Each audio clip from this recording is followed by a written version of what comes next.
പതിവ് പോലെ ഒരുങ്ങി കിട്ടിയത് എങ്ങോട്ടാണെന്നല്ലേ? ചെറിയൊരു ഷോപ്പിംഗ്. പുറത്തുപോന്ന് പറഞ്ഞ ചീതുട്ടിക്ക് ഭയങ്കര സന്തോഷമാണ്. ഫോട്ടോ എടുക്കാതെ വീഡിയോ എടുത്തത് പുള്ളിക്ക് ഇഷ്ടപ്പെട്ടില്ല എന്ന് തോന്നുന്നു. അപ്പൊ തന്നെ കിട്ടി മോന്തക്കിട്ടൊരെണ്ണം. സഞ്ജയ് നോക്കി ചന്തയ്ക്ക് വന്നല്ല കേട്ടോ, പൊട്ടിച്ച സ്റ്റാൻഡ് ശരിയാക്കാൻ പറ്റുമോ നോക്കാൻ പോവാ. ഷീതുട്ടി അമ്മ ആദ്യം തന്നെ ഫ്ലൈറ്റിൽ കയറി സീറ്റ് ഉറപ്പിച്ചു. യാത്രക്കാരുടെ പ്രത്യേക ശ്രദ്ധയ്ക്ക് സീൽ ബെൽറ്റ് ഇടാൻ മറക്കരുത്. ആദ്യം തന്നെ സ്കൂളിൽ പോയി മോനെ വിളിച്ചു. ഇത് ഞങ്ങളുടെ സ്വന്തം ഹെൽഗാമിക്സ്. വണ്ടി കയറ്റി ആദ്യം തന്നെ വസ്ത്രാക്ഷേപം നടത്തി ഡ്രസ്സ് മാറ്റിച്ചു. പോയത് വൈകിട്ട് 4 മണിക്കാണെങ്കിലും വെയിലിന് ഒരു കുറവുമില്ല. ഷോപ്പിൽ ചെന്നിട്ട് മേടിക്കാനുള്ള സാധനത്തിന്റെ പേര് എനിക്കറിയാവുന്നതിലൊക്കെ പറഞ്ഞിട്ട് ചേട്ടന് മനസ്സിലായില്ല. അവസാനം കൈ കിട്ടിയ സാധനം മേടിച്ചിട്ട് തിരിച്ചിറങ്ങി.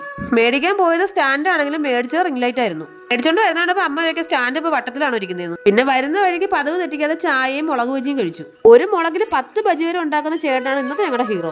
വീട്ടിൽ വന്നപ്പോൾ തണുത്ത വെള്ളം കുടിക്കാൻ ഒരു ആഗ്രഹം. മഞ്ഞ വെള്ളവും കുടിച്ച് മഞ്ഞപ്പിത്തം പിടിച്ചിരിക്കുന്ന എന്നെ കണ്ടിട്ട് നിങ്ങൾക്ക് എന്തെങ്കിലും തോന്നുന്നുണ്ടോ?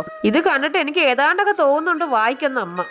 ഇന്ന് രാത്രിയിലത്തേക്ക് നല്ല ഒന്നാന്തരം കപ്പയും ചിക്കനുമാണ്. നല്ല വറുത്ത ചിക്കനും പുഴുങ്ങിയ കപ്പയും. ഇന്ന് ഞാൻ പോയി മേടിച്ച റിംഗ് ലൈറ്റ് ഇതായിരുന്നു കേട്ടോ. മഞ്ഞ മഞ്ഞ മഞ്ഞ മഞ്ഞ ബൾബുകൾ മിന്നി മിന്നി മിന്നി മിന്നി കത്തുമ്പോൾ. ഇത് കണ്ടിട്ട് എന്റെ കെട്ടിയോൻ ചോദിച്ചത് ശരിക്കും കംപ്ലൈന്റ് നിന്റെ സ്റ്റാൻഡിനായിരുന്നു അത് നിന്റെ തലയ്ക്കായിരുന്നു എന്ന്. എനിക്ക് ഇപ്പോഴും അറിയില്ല സ്റ്റാൻഡ് മേടിക്കാൻ പോയി ഞാൻ എന്തിനാ റിംഗ് ലൈറ്റ് മേടിച്ചതെന്ന്. അപ്പൊ നമ്മുടെ ചാനൽ എല്ലാവരും സബ്സ്ക്രൈബ് ചെയ്ത് സഹായിക്കണേ. ടാറ്റാ.